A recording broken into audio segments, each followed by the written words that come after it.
Hello,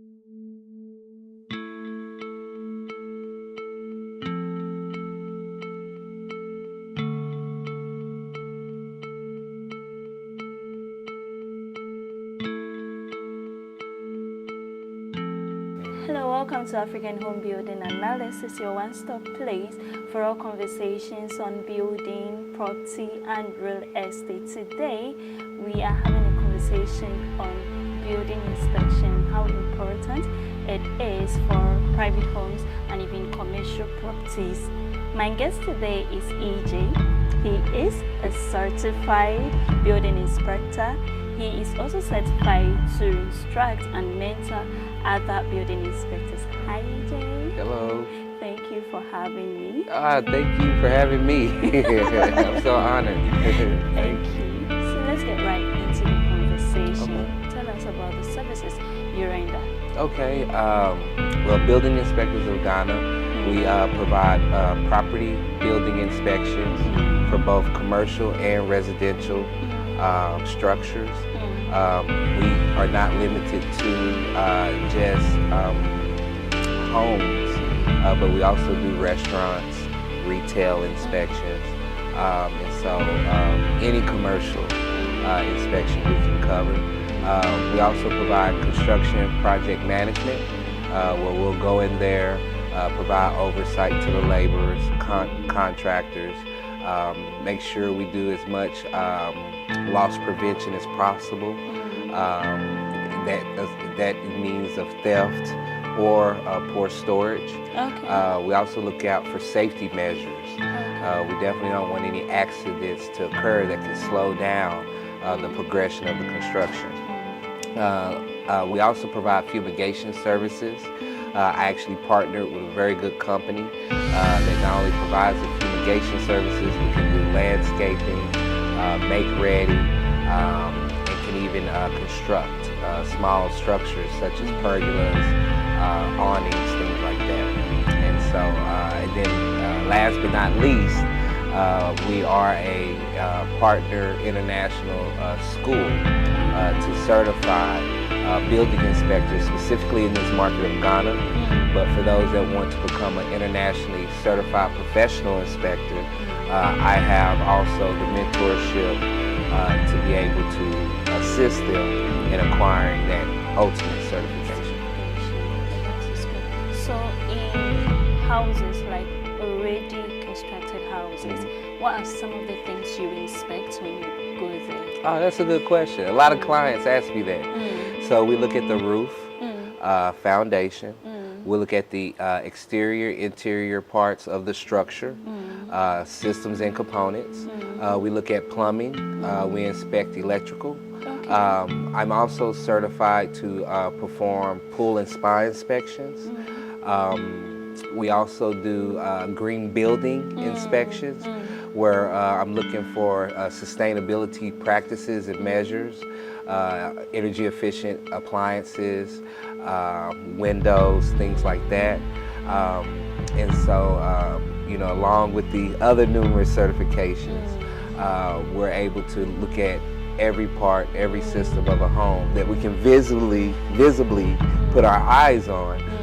We're able to inspect it and give an observation for a client, or to be able to make an informed decision about the condition or state of the structure. And what about fire alarms? Oh, fire alarms. That's a very good question. I'm asking this question because last Wednesday I was having a conversation with a personnel from the fire department. It was an interview. So one of my questions was, will it help if building inspectors are given that opportunity to inspect fire alarms in homes? Would it help in any way? Yes. Yes, that's what I'm asking. Okay, yes. So it's two parts to answer your question. A basic residential home needs to have a smoke alarm and a carbon monoxide alarm. So we as building inspectors do come in, we will hit the test function on the unit or device to make sure it's properly functioning. Now, major fire systems, like for commercial building, that is tied into a system that communicates through a network, those we do not test. We leave that to the okay. fire brigade and the fire, Okay. officials Okay. to Okay. test those systems. Yeah. But on the basic residential level, we do come in, and normally in this market, we don't find smoke alarms and carbon monoxide detectors inside. So that's always something that our inspectors are coming in, testing those devices if they're present, and if not, making the recommendation to have it added into the home. So if they have the building already and they do not have, you can recommend it and That's they correct. can get it. Oh, that Yeah, is good. we actually are trained to, because that affects the safety. It's a big safety hazard, safety and fire hazard. And so, one of the things that is our initiative when performing an inspection is ensuring general safety. Okay. And so that is on the top of the list. I tell all my students to, when you're going into a home that is almost in this market, something for sure that you'll find as a deficiency inside the home. I think so. And I think it's because some people do not know, so the constructors do not add it, and then they will just move in because they do not know. So do you have any form of education for the public to know that they need to have these things in their homes? Yes. So I use my training as advocacy, right? And so when I communicate with my students the importance of having a smoke alarm and especially a carbon monoxide detector, because we have gas appliances. And so we want to make sure that we have those. And I tell them, when you go home, because I know 9 times out of 10, they do not have one themselves. And so KUO or KUO, they are fire supply provider. I think they provide a lot of the equipment to the fire department or the fire brigade. I'm not really sure, but they have smoke alarms, carbon monoxide alarms that I've seen in this market. It's not an advertisement, but that is the only place where I've seen where you can go and pick up a smoke alarm or carbon monoxide detector. So how did you get started? Wow.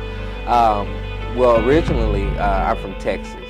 And so I began well over a decade providing home insurance inspections for Wells Fargo, Allstate, Prudential, Southwestern. I can just go on. And so when I would perform the insurance inspections, the clients that were moving in would complain about things that their building inspector or home inspector did not find.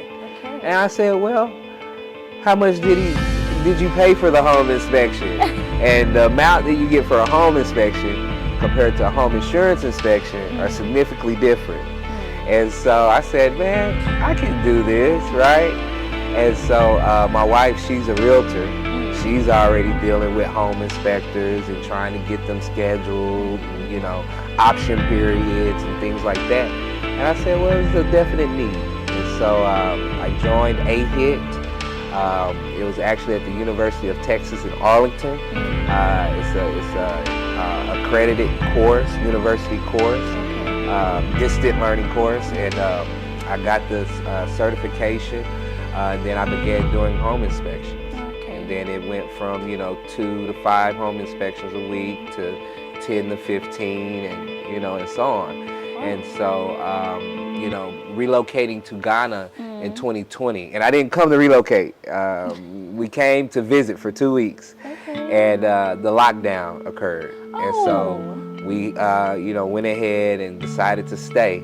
And so I have to make a living here in this market. It's not easy. I know. So I had to pull my knowledge, pull my resources, and begin Building Inspectors of Ghana, BIG.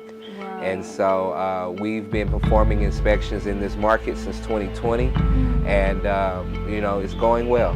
It's going well. That's good to hear. So how does one become a building inspector? Excellent.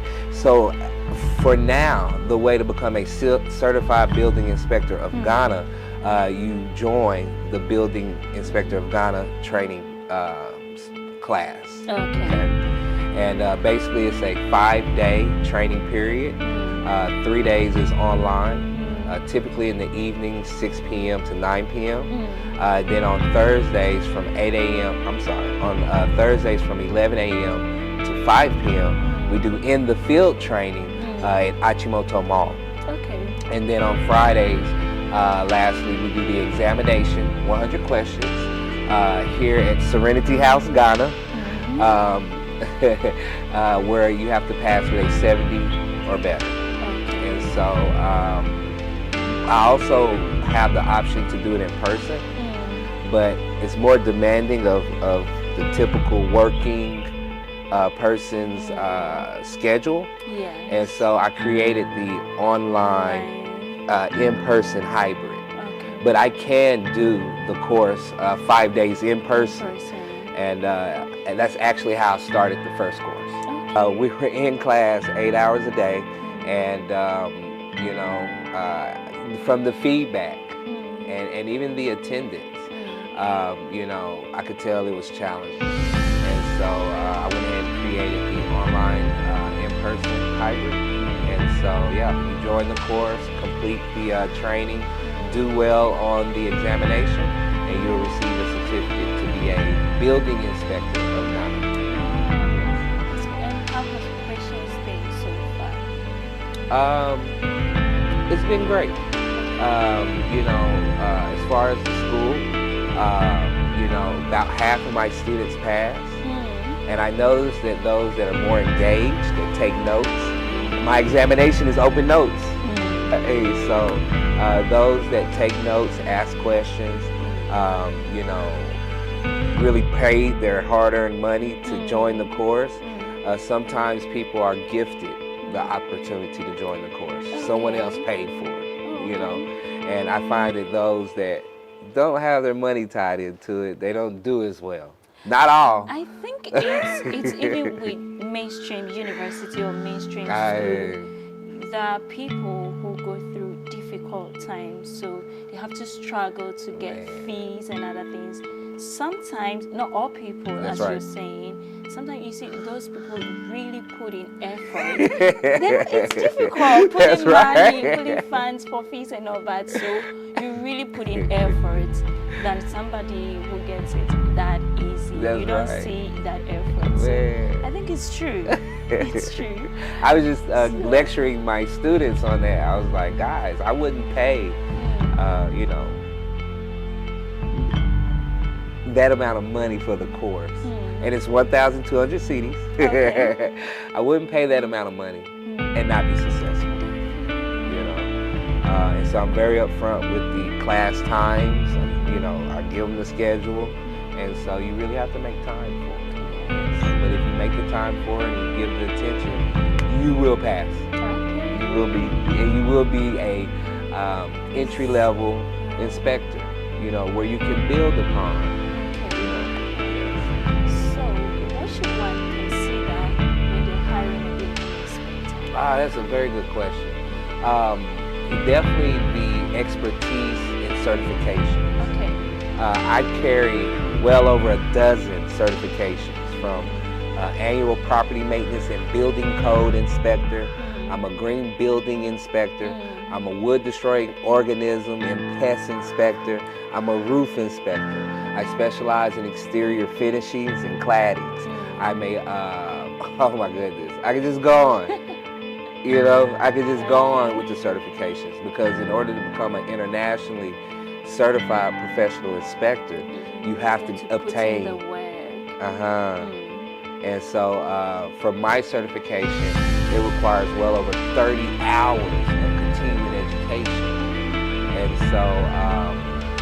so yeah, so when you hire an inspector, you want to know that they have the expertise. Next, experience. How long have you been doing building inspections? You know, I tell my students all the time, even though you have the knowledge and the basis and you know how to go about doing the building inspection, you still need that mentorship. You still need me to join you on the inspections that you're hired for, so I can continue to train you. Yes. You know, In the market where I received my certification, you have to do 5 mock inspections before you even consider to take the examination to get certified.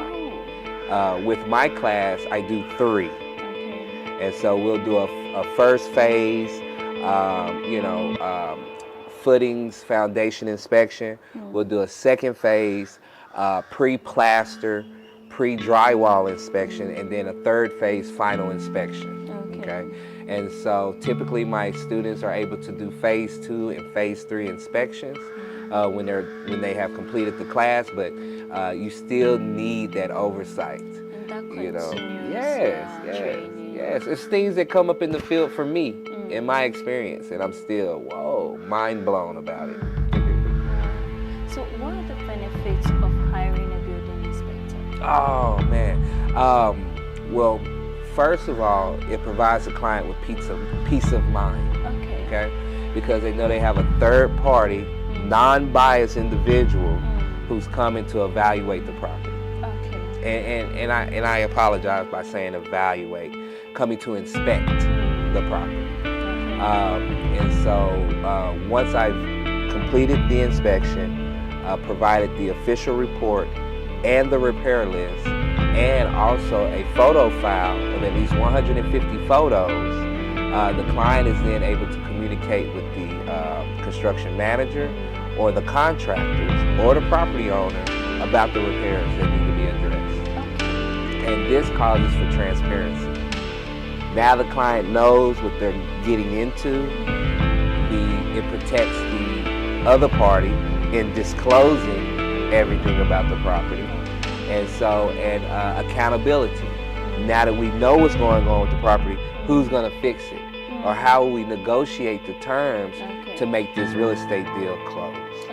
Yes. That's so good.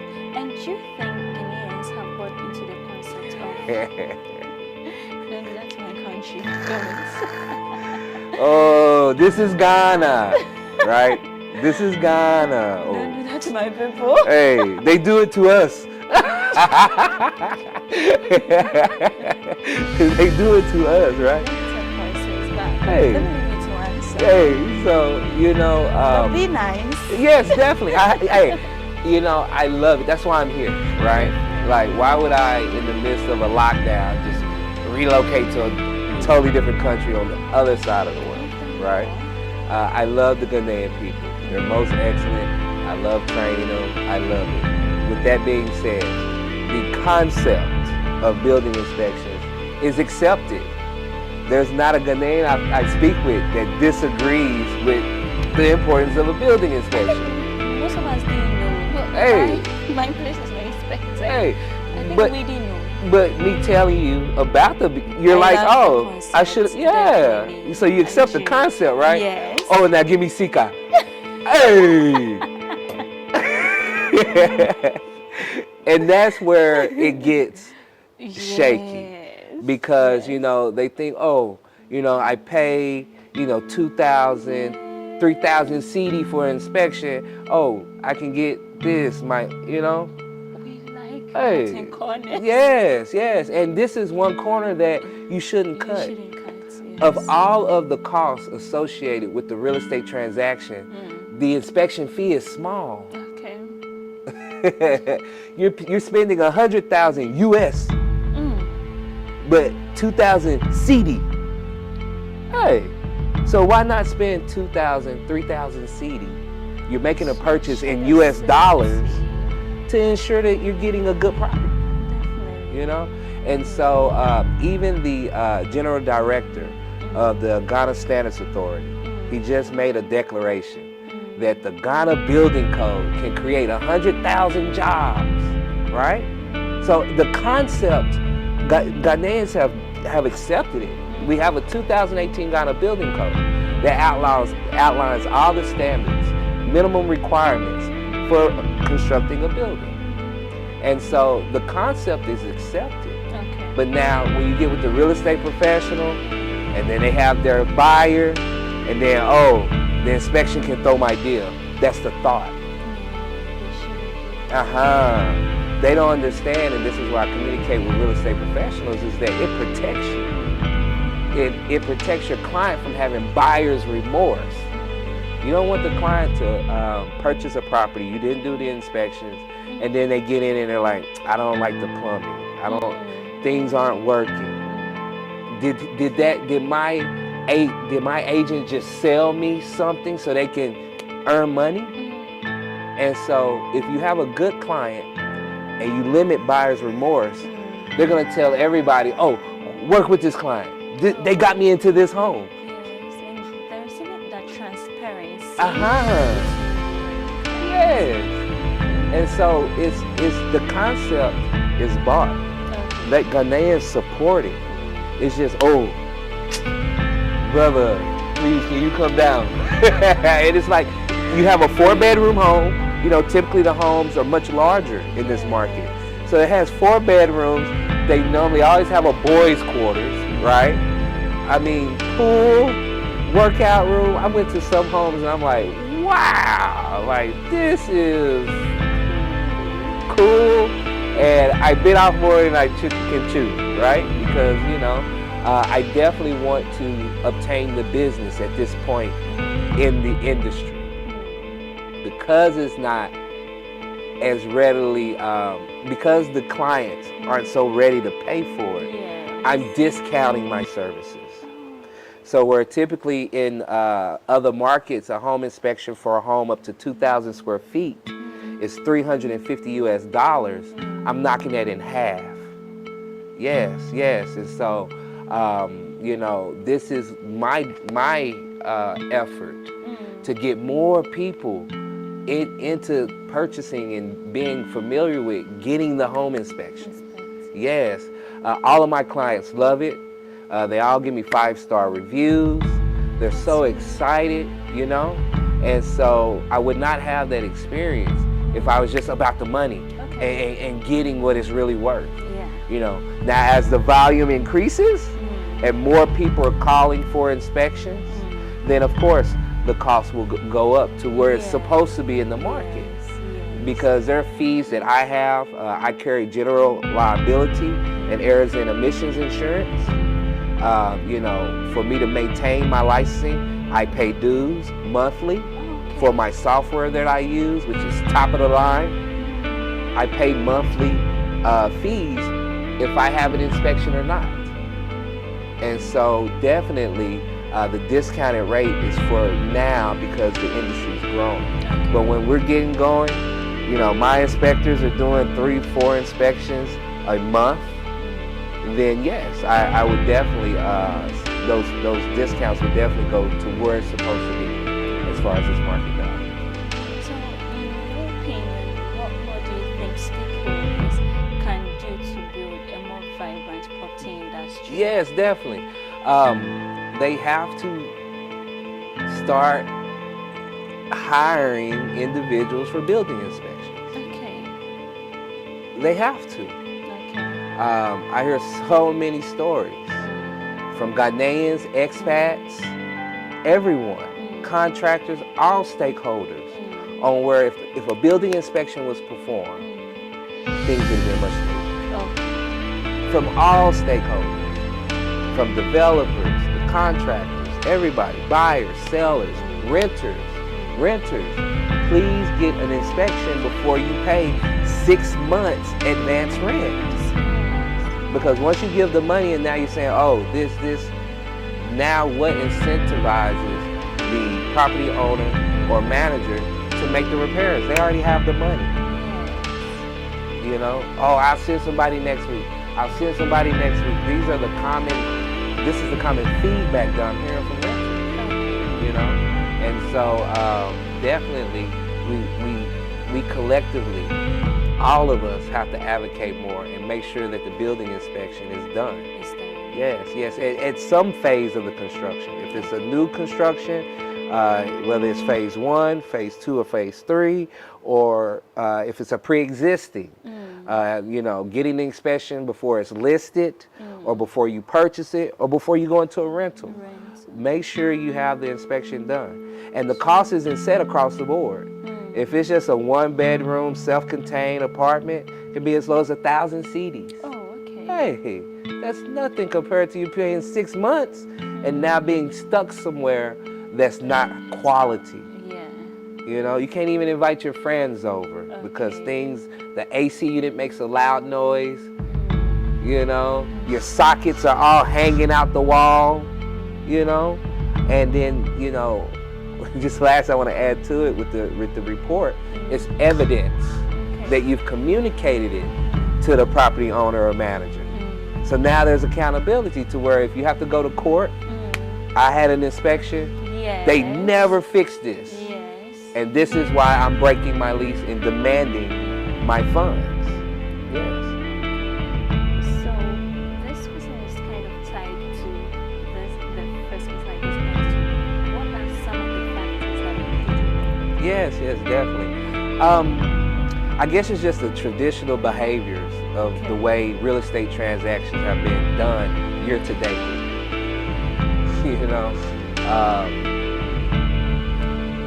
there are government projects where they don't have a third-party inspector coming in and making the inspections at the different stages. It'll be somebody in-house that, you know, got blessed with the position to do the oversight, but, you know, that's a conflict of interest. You really want somebody who's not tied to come in and put their eyes on it. It's like the same way you pick external auditors, you should pick that external. Yes, definitely. Even in editing books, the person who wrote the book cannot edit it too. You need to give it to somebody who can edit it, who can look at it, see the structural arrangements of the sentences, paragraphs, and be able to give you that feedback to improve the writing, you know? And it's to improve the writing. A lot of times they feel like they bring a building inspector in, I'm coming to show that they don't know what they're doing. Hey, that's far from it. I'm here to help you so that in the case of collapse, you can say, oh, it's not my fault, you know? Hey, you know? And so, and it wouldn't be my fault either if it was a collapse. Just to let you know. Really? Yeah, it's not the fault of an inspector if something collapsed. It's in the construction of it, okay? Right? I didn't put the undersized iron rods. You got to cover yourself. This business is something else. Hey, and they'll catch you up on every word. You remember when you said if a collapse happens, it's the inspector's fault, you know? And then you're like, well, I said that, but I didn't mean that. Oh, but that's not what you said, right? So it can be used against you. So a collapse, okay, is not the cause of an inspection or a building inspector. Okay, it's the lack of the inspections and the checks and balances that attribute to the collapse. Okay, poor workmanship, poor materials, timing. If the construction's in the dry season, rainy season, there's a lot of factors that attribute to a collapse. And so, you know, we just want to collect all the information to try to figure it out to prevent it in the future. Right? And so this is why we have the inspections, and this is why we should go through these measures when constructing our homes or structures. Sure. Thank you very much. Oh yes, lastly, escrow companies. There's one here in Ghana, and the name slips my mind, but definitely clients should be working through an escrow company. One who takes the monies, and then upon verifying at different stages that things are in place, they issue money. So often in this market, you're told, oh, you pay 25% now, you're going to pay 50% then, and then the remaining balance over this term. And meanwhile, while you're paying at the time frames, they're behind on the construction schedules. You paid half of the balance, but they tell you, oh, it's a delay. The supplier, he's out. But that doesn't help the client. And that doesn't ensure that things will be caught up. And so with an escrow company, they will hold the funds, and then they will release the funds upon verifying and checking and making sure that everything's up to par. And typically, escrow companies work with building inspectors Okay. because we're not a part of the real estate transaction. We don't have an interest, but they can know that if to move forward to the next stage, everything is on the up and up. Yes. Thank you very much for this interview. And for you, I thank you for staying with us and watching. I hope you learned something. If you forget anything, just remember that you need to respect your building to ensure your safety. And in the meantime, this has been African Home Building Analysis, and my name is Nanaya Ochi. Bye. Bye.